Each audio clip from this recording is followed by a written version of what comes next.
Okay. So what I have for you, this is your review. I have 3 for the lighting. Here's what the lighting test is going to be. 15 fill in the blank from the questions at the end of chapter 6 through chapter 10. Cool? 15 questions picked from the questions at the end of every chapter, starting from chapter 6 to chapter 10. Can I have thumbs up, Chad? You got that one? You guys have done the homework. I assume you read the book. It's an honor system. When you do your homework, it's an honor system. You put it there. I assume you read the book. And because I test you on them, I will give you the answer for these as a PDF file on the network today. Can I have thumbs up, Chad? Everybody understand? 15 problems, fill in the blank, or complete, or multiple, usually fill in the blank, all of them. Okay. And also, so the plus the 15, I do have three problems, calculation problems. One calculation problem about the floodlight. Another one is about cavity ratio, calculating the cavity ratio. And a third one about zonal cavity calculation, average method of calculating how many fixtures, the number of fixtures, and the layout of the fixtures in an area. 3 problems. Cool? So that's what I'm going to go over first. So I'm going to read this one, guys. We need to do a floodlight calculation formula. Find the floodlight for the following lighting system. I have a fixture of coefficient of utilization 0.9. All this information actually is coming here, so we don't have to, we read it directly from here. Let me know if it's different than what I have here. So I have coefficient of utilization 9, coefficient to beam utilization. Remember how the floodlight, we beam them? So coefficient to beam utilization 44, light loss factor, lumen loss factor is 70%, and light depreciation factor or dead factor 85. Lumen is the lumens coming out of this fixture is 30,000, and the area is 20 by 20. So what's my what do I need to do? I need to find a foot candle. So I have a big boy mounted at, say, 40 foot floodlight throwing 30,000, not 3,000, 30,000. That's a signature therein of floodlight. They threw a lot of lumens, okay? And I have all these derating factors from lumen depreciation factor into the dirt factor. All these factors, just add them up at the end and find the foot candle for this area. The area that I want to lift is 20 by 20. Can I have thumbs up, Chad? We fully understand what this. Again, this is a review. We've done that before. The most important thing for this is to find the formula. Formulas, please bring the formula with you tomorrow. I mean, not tomorrow, Wednesday. Cool? Get your formula. Any question about the given? Any question about the given? So now we mixed. You guys have all this. Here's the formula that you need. I have lumens multiplied by coefficient of utilization, multiplied by beaming it, coefficient to beam utilization, multiplied by the 2 derating factor that I have, divided by the area. That's the average method for a floodlight calculation. That's the average method, not the point-to-point method. The average method. Any question about this? So make sure you write this formula, get it up and running, have it in front of you. Let me know when you finish with it so I can. So we're going to plug the numbers and find the answer. As easy as this. Nothing, no, I wouldn't give you something hard on a Monday. So it's really straightforward, not a whole lot to it. This particular one.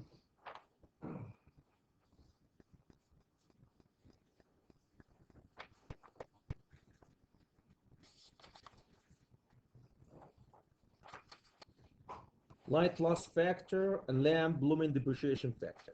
LLF is light loss factor, lamp lumen depreciation factor. These 2 factors, lamp lumen depreciation factor. LDD is lumen dirt depreciation. I have a lumen dirt depreciation factor and a lamp lumen depreciation factor. Okay, so here's what I have. Let me know when you guys, the dirt factor and the lumen depreciation factor. So plug it in. I have 3,000, right? I have 3,000, 1, 2, 3, multiplied by coefficient of utilization is 0.9, multiplied by beam utilization 0.44, right? Divided, multiplied by the dirt factor. The dirt factor is 0.7, and the first factor was it the lamb load, the lamb depreciation factor, and the dirt factor is 0.85. All these divided by an area of 20 multiplied by 20. Okay, so we have the lamb depreciation, lumen depreciation factor, and the dirt factor, plus all the coefficient of realization, beam coefficient of realization, plus the lumens divided by the area. Any question about this? Plug it straightforward. No gimmicks, nothing. I will not forgive you if you guys don't get these A's on all of these. I mean, that's the most important thing in the chapter. Darren, my friend, I just pulled it up. These are the couple of formulas. You take it here with your friend Chad, never use it again. Why? Thanks God to Lithonia softwares and other lighting system. Okay, if you guys did the math, I would like you to verify. I came up with 18, give or take. Anybody came up? Aaron, my friend, did you? You're good with fast. Did you come up with something different? 1.8. Yeah, 17.7. 17.7. So you guys missed a zero. Did you miss a zero somewhere? I divided by 4,000. Ah. Okay. There is a zero missing. Okay. So that's 18. Any question, guys, about this? Now tomorrow you're going to see a question like this with very similar with different characteristics, but a similar formula. Now here's my question for Andrew. Andrew, if I give you another temperature factor, if I give you a temperature factor, guys, what do? You multiply whatever factor I give you right in here. As many factors I want. Cool. If I give you another factor, factors are derating factors. These are all derating factors. So if I give you one more factor, what do? You just stick it in here at the top. You can have a lot of light loss factor, guys, have lots of components. Lumen depreciation factor is one of them. Dirt factor is another. Temperature factor, ballast factor, tons of other factors. Voltage factor. So as long as you stick them at the top, you're good to go. I need a thumbs up before I can move on. Thumbs up, Chad. Cool. Okay, so that's problem number 1. You got yourself the first 5. Any question, guys, about this? Can we go to problem number 2? Okay, here's problem number 2. If you want to draw that one, give you enough time. I have a room 70 by 300 by 12. Big, fat, fluffy room. Right? Big room. 70 by 300 by 12. The width and the length, and height. The last number is the height. The height is divided as follows. Divided into 2.5. This is the floor cavity. Between 2.5 to 2.5 from the top is the ceiling cavity, and the floor cavity, the room cavity is 7. The height of the room cavity. So I'm dividing the ceiling to you as 3 cavities, and these are the height of each one of these cavities. Everybody understand the cavity heights, right? If you have a room like this, so I have the room cavity number 1 here. I have number 2, the ceiling cavity, and number 3, the floor cavity. And my job is to find, my friends, these cavities. Calculate these cavities. What's the question, Chad? The question is, would you please, like you say, room cavity, ceiling cavity, and and floor cavity. Now on the test, Andrew, I will give you a graphic like this. Otherwise, how would you decide? So suppose that your lighting fixture is actually is suspended right here. I'm suspending my lighting fixture and suspended, and I'm going to shoot up and down. I'm shooting up and down from that lighting fixture, up and down. Cool. Any question about this? So we need to find the ratios. I'll give you a few seconds to. Now, on the test day, it will be similar to this, the graphic, guys, with different heights. So 2.5 is the height of the floor cavity ratio, 7 is the height of the room cavity ratio, and 2.5 is the height of the ceiling cavity ratio. Cool, Andrew? Adam, my friend, makes sense? Let me know when you did the graphic. What I test you on, Kerry, is the most important things in the chapter. What I think is the most important thing in the chapter. That's it. You get it. You got at least that part. Let me know when I can move. Cool. Okay. So now let's go calculate the ratio. The most important thing when you do the ratio is this formula. I don't. If you want to memorize it, great. You don't want to memorize it, bring it with you. This formula applies to all of them. The only difference is this number. This is the only difference between the three formulas. The only difference. The height of the cavity ratio. The height of the room cavity is R, HR. The height of the ceiling is HC, and F is the floor. And these are the 2.5, 2.5, and 7. So 5 times the height of the room cavity multiplied by the width plus add the width to the length. This is addition, believe it or not. This is addition. Plus L. There you go. And divided by the width multiplied by the height. Any question about this formula, guys? Any question about this formula? Let's go plug the numbers. So my rule, the first thing you need to identify is actually what is HR? The room cavity ratio is 7 feet. Everybody understand why 7 feet? Right? 7 feet, it's right here.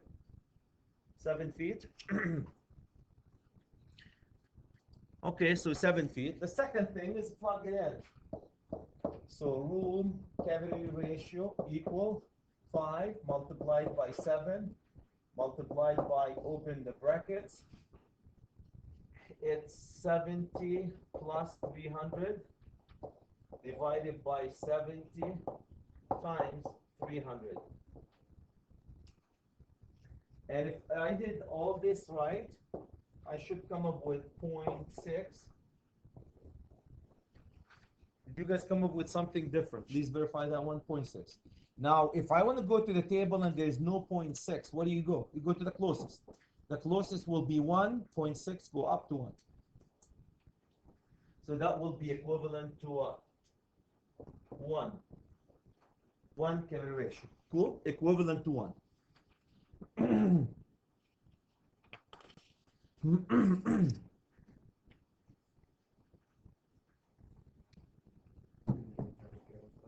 I'm sorry? It will be given to you in a graphic format like this. So I might give you the height is 12 and the top, the ceiling and the floor 2.5. You might, then you calculate it. Yep.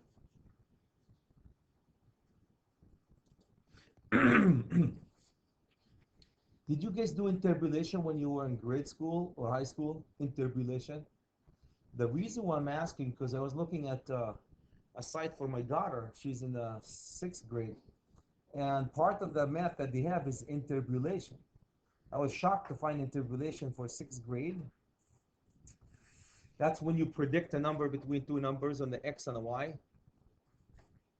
Anybody remember taking something like interpolation in high school? No? Maybe it's a new math or... Okay.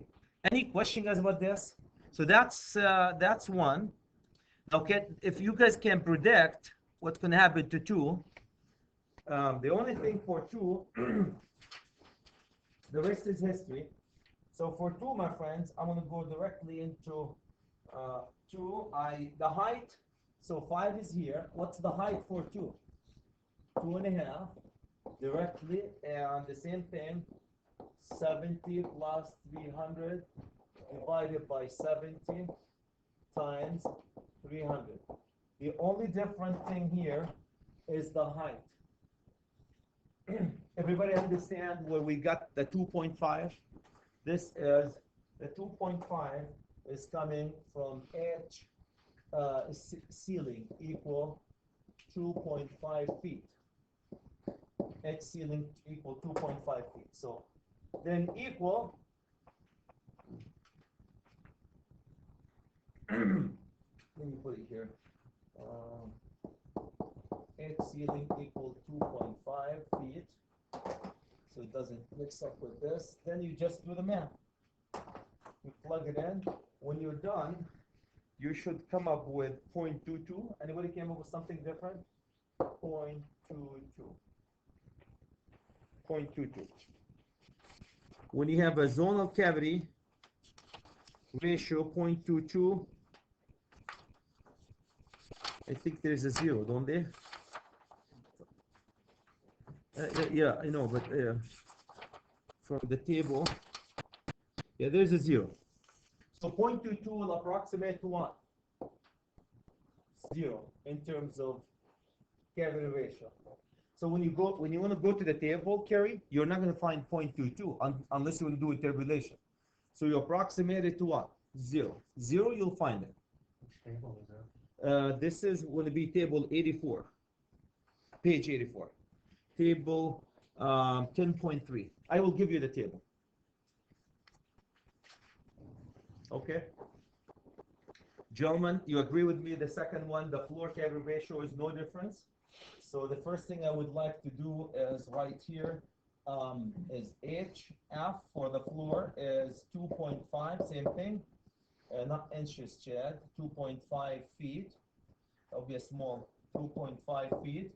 Then you plug it in at the same calculation, 5 times 2.5 multiplied by 70 plus 300 divided by the same thing, 70 times 300, and that will get you a healthy 0.22, and you approximate this boy into what? A zero. You approximate this point into a zero. Piece of cake. Now tomorrow it might be different numbers, so you have to do the math twice. Is that be hard? You say yes? Yes, because it was 0.6. If it was 0.4, go to the closest.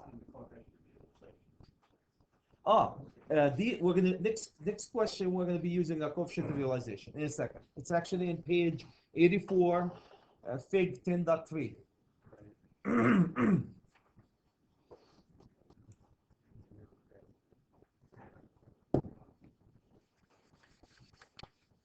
Any question, guys, about this?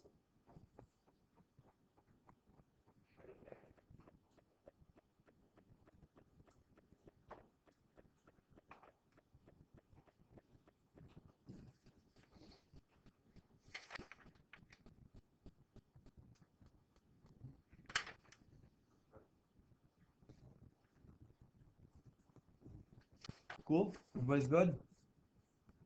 Okay. Let's go to question number 3. So we're done with question number 2. Question number 3.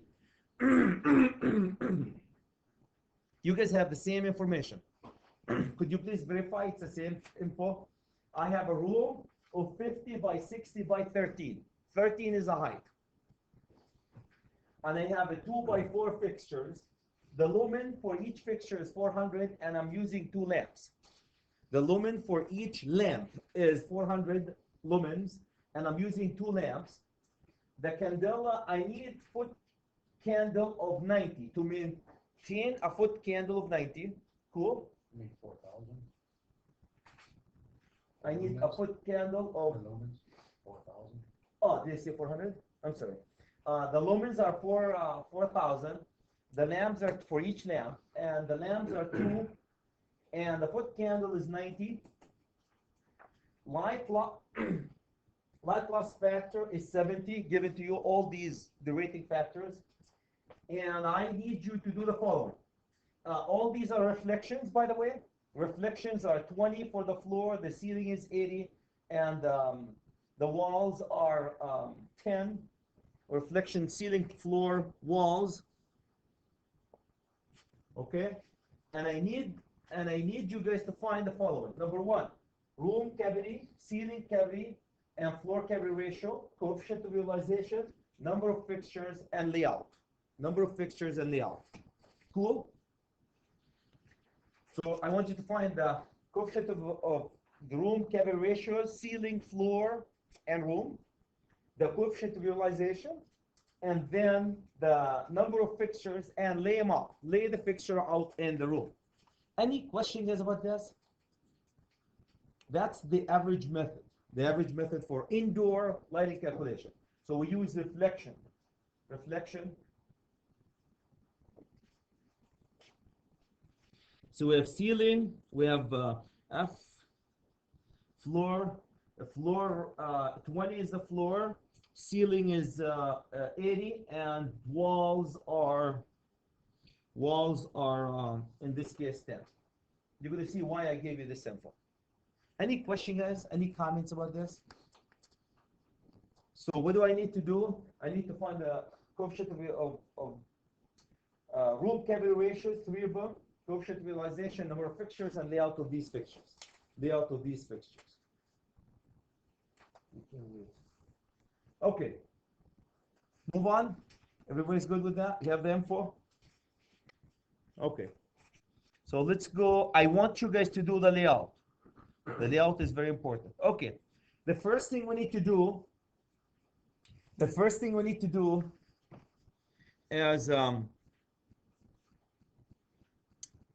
is finding the room cavity ratio.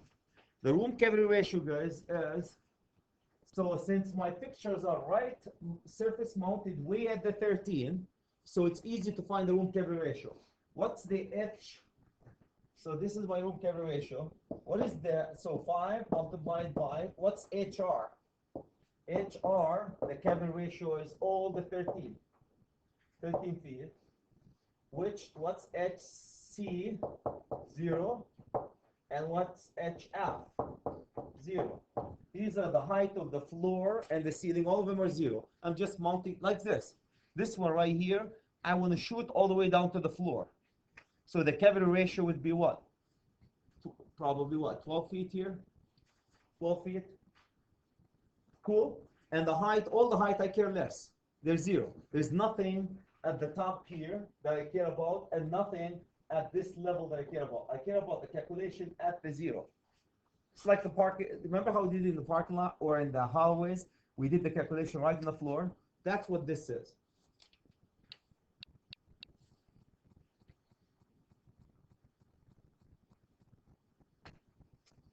Okay, gentlemen. So 5 multiplied by 13. Everybody knows what 13 is. 13 multiplied by 50 plus 60. Is that what the room is? 50 plus 60. My room is 50 plus 60 divided by 50 times 60, and that will give me a healthy 2.4. And when you approximate 2.4, where do you go without doing interpolation? Go down to 2. So go down to 2. So if you guys look at, I said room cavity ratio, assuming no ceiling and floor cavity ratios, assuming no ceiling or cavity ratios. So if you want to find the ceiling cavity ratio, that's easy. 5 times 0 times, open the brackets for 50 plus 60 divided by 50 times 60. That'll get you a big fat 0, right? Because we said there's nothing. And if you want to find also, so that's the, you don't need it, but if you want to find it. And the same thing, guys, the floor cavity ratio equals 0. Both of these are 0. Why are they 0? Because if you look at the description, I'm telling you, assume no floor or ceiling cavity ratio. Can I have thumbs up, Chad? We understand? When you say no means it goes all the way up to the ceiling. We're assuming it's shooting on the floor. Cool? Okay. So that's a piece of cake, huh? For Monday morning. Let's go. Now what? Somebody's insisting on doing that.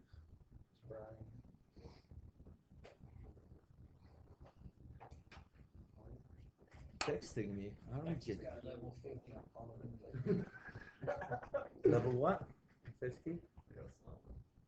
What's that? Oh, level 50. Okay, gentlemen. Then, Could you please go to Fig 10.3, page 84? Make sure you know how to use it. What I did, Darren, I copied some that fig for you and attach it to the test. So on the test, you're going to have that fig. So make sure you know how to use it. Okay, based on this fig for this particular fixtures, if I know, so if you guys go there, the first thing is the floor is 20. See the first row is 20. When you guys are there, it's page 84.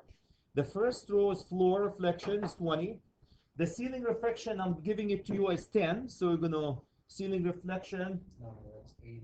I'm sorry, ceiling reflection is 80. I'm putting it. The ceiling reflection is 80, and wall reflection is 10.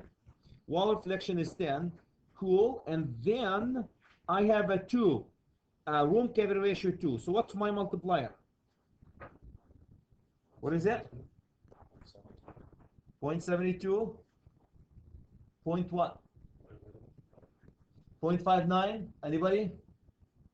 Second for 0.59? 0.59. I don't know where you got it from. You looked at a different one. Are you on page 84? The fig 10.3.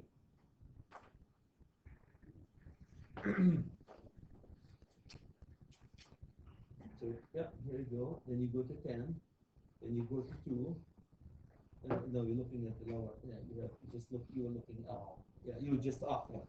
That's a big deal. Okay, you're right, but you were just off one. Cool. It's so the coefficient of utilization, my friend, or the coefficient of utilization for this particular fixture is 0.59. So that's the second thing I'm asking you to do. What is the coefficient of utilization? What is the coefficient of I'm sorry, room cavity. This is not the coefficient of utilization. This one is 2. Remember, that's also 2. So coefficient of utilization from all this information is 0.59. 0.59. That's the number, the magic number I'm looking for. Based on room cavity ratio of 2 and all of the above information, all this information needed, right? And then you go to this, take this information to this table, you should be able to find that the coefficient of utilization is 0.59. Make sure you look at the right row as you do that. Any question, guys? Any comments? Any questions? Is that a piece of cake so far? Okay. There's no reason for you guys to get any of these mistakes. No reason. Especially when you have the calculation. So the last thing I would like to calculate, or the one before the last, is the number of fixtures. Let me know when you guys are ready to move to the number of fixtures. Ready to move to the number of fixtures. Cool, cool, cool. Okay. Now, number of fixtures. Now that I know the coefficient of utilization, number of fixtures equal the foot candle multiplied by the area divided by the lumens, the lamps, the light loss factor, and the coefficient of utilization. Now, Kerry, I don't want you to get confused when I put LLF and LLD and all this. These are all factors, guys. With the lump sum them sometimes with light loss factor, all of them lump summed as one value. Don't get it confused here. Okay, so plug in the numbers. When you plug in your numbers, my friends, you're going to find the foot candle average that I need to maintain is 90. The area that I need to let as 50 by 60. And the lumens, the lamps that I single-handedly decided to use is 400. I mean 4,000. I don't know why am I stuck with 400. 4,000. I have 2 lamp fixture. The worst that you can do is put 2 lamp fixture. Seriously, Chad? So tomorrow my use might be 4 lamp fixture or 3 lamp fixtures or 4, 5 or 6. 6 probably. So this is multiplied by 2. And the coefficient of the light loss factor is 0.7, and the coefficient of utilization is 0.59. Coefficient of utilization. Everybody understand the coefficient of utilization is how much of this light coming out of the fixture is actually utilized to lit the area that I need. That's what coefficient of utilization is. The rest of it is going to go all over. Okay? with based on all these factors, my friend, if you do your math, you're going to end up with 81.7, and that approximate to how much? 82 fixtures. 82 fixtures. I want to remind you, it's 81.7. 81.7. So approximated to 82 fixtures.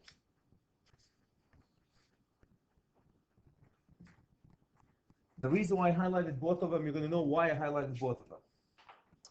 The last thing we need to do is to lay them out in the room. We need to lay them out in the room. Remember how we do the factors of the numbers? Well, this is one way of doing it. Let me know when you guys are done. Cool, cool, cool. Okay, now then, here's what I have for you. Now, when you lay them out, I have layout. Here's what you're going to do with the layout. I have 82. To find how many rows and columns, what are the two numbers that you multiply to get 82? I have 41 by 2, or I have 82 by 1. Are there any other factors?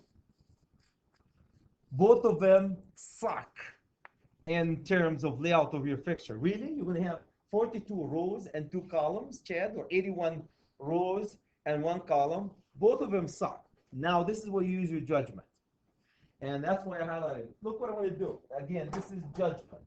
Since you don't do this by hand anyway, you do it with the software. This is where your judgment is going to be. Remember we came up with 81.7? How about if I go down instead of going up? So I'm going to go change this one into 81 fixtures. And look how nice layout I can get. 9 by 9. You can't get better than that. See when you use your judgment here? Because why did I go by these? Because that suck. Look at the layout of these fixtures. Really suck. So I go, and I'm already came up with 81.7. So I'm not really 82. So I made a judgment, being a designer, lighting designer, to go to 81, and I came up with 9 by 9. If you're doing a software, it doesn't really matter. These are all the rules of thumbs. In the software, you adjust your fixtures for 82 or even more or less. Okay, so that's the one I'm going to do. So tomorrow, guys, feel free to use your judgment to get you a better distribution. Because it's not enough to get the number of fixtures to give you a good average. You need to have a better distribution of these fixtures inside your building. Okay, can I have thumbs up, Chad? We fully understand that one. So feel free, you're a designer. You can adjust your number above 1 or 2, guys. You're not going to go adjust it by adding 10. That's not adjustment. Adding 1 fixture or 2 fixtures above or below to get you a good distribution is not bad. Okay, this is what I have for you. Then I have 9 by 9. So what you're going to do, guys, tomorrow is going to draw something similar to this. I have 9 columns. 1, 2, 3, 4, 5, 6, 7, 8, 9. 9 rows. And my area is 60 by 50. 60 by 50. Doesn't matter now, since they're 9, 9. It doesn't matter what the number of columns and number of rows are the same. If the number of rows were more, right, then you put them, so that the highest number has to go with the highest side, right, footwise. In this case, 9 by 9 doesn't matter. Okay, so we divided it into 1, 2, 3, 4, 5, 6, 7, 8, 9, 9 rectangles, columns and rows. Can I have thumbs up, Chad? Okay, then you're going to put a fixture in the center of each one of them, like we did. A fixture in the center of each one of them. I have one here. This fixture will be X far away from the edge of the room. X to X to X to X all the way to 1X. So the easiest way to do it, guys, is take a 2X, 2X here, and multiply it by how many columns you have. Always take the 2X, multiply by how many columns you have. Guaranteed, right? Why 2X? Because each one is 2X, and if you take 1X here and 1X here, they'll give you what? 2X. So if you take 9, the number of columns, right, multiply by 2X, it must equal 60 because that's a distance, right? So 18 x equals 60, if you would find the x equal 3.3, then I have to be 3.3 away from the 3.3 away from the this side. Can I have thumbs up, Chad? We fully understand that? Take to the y, the same thing. For the y, take a 2y and multiply how many rows you have. How many rows do I have? 9. Multiply by 2y, always. That will get you the side. That will get you the y side. The y side. And obviously it's going to be 18 equal, 18y equal 50, then y equal 2.8. Y equal 2.8. So my fixture will be 3.3 on the x, and on the y, it's going to be 2.8. That's my center of my fixture. Now after that, therein, my friend, between the two fixtures and the x, that will be 3.3, that will be 3 times 2 is 6.6. So between the two fixtures will be 6.6 on the x, y. On the y, we're going to have 2.8 times 2, 4, 5.6? 5.6, thank you. 5.6 on the y-axis. Now tomorrow, I don't want you to draw the whole thing. All what I need you guys to draw is at least one fixture on the x like these, and on the y, and that's it. So that's your 81 fixtures. 81 fixtures. Well, those are the center, kind of. Well, yeah, right on the center of each. So right, yes sir? Yes, right in the center. Yes sir? So you kind of want that graph up there? Yes, not the whole thing. Just graph how many Graph on the edges? on the edges, or tell me how many rows you have. If you don't want to draw all these lines, just draw and say I have these columns, these, and I need to see the dimension for that first fixture. The first fixture I need to see the dimension, because after that I start multiplying by 2 and find the x and the y. Could you just say nine fixtures at 3.3 feet and then 9 fixtures at 2.8 feet? I'll okay with this. So you just want to avoid having a drafting view. That's fine. That's fine with me. The reason why I like the draft, because it explains why the 2x and the 2y came to be. I can't emphasize. 2y times the number of, in this case, rows, 2x times the number of columns.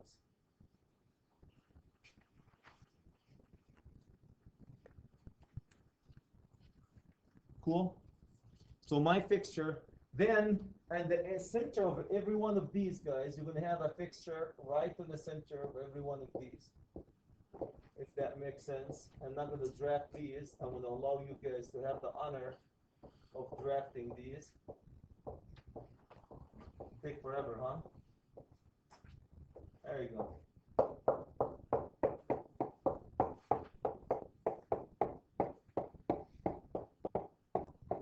How many? Are we there? Are we there yet? Done. Here's all your fixtures. Thanks God to Visual and other softwares. Any question, guys, about this? Any question? Let's have 5 minutes and I will go over the theory. So everybody understand there will be also 15 fill in the blank questions with it? Okay, thank you.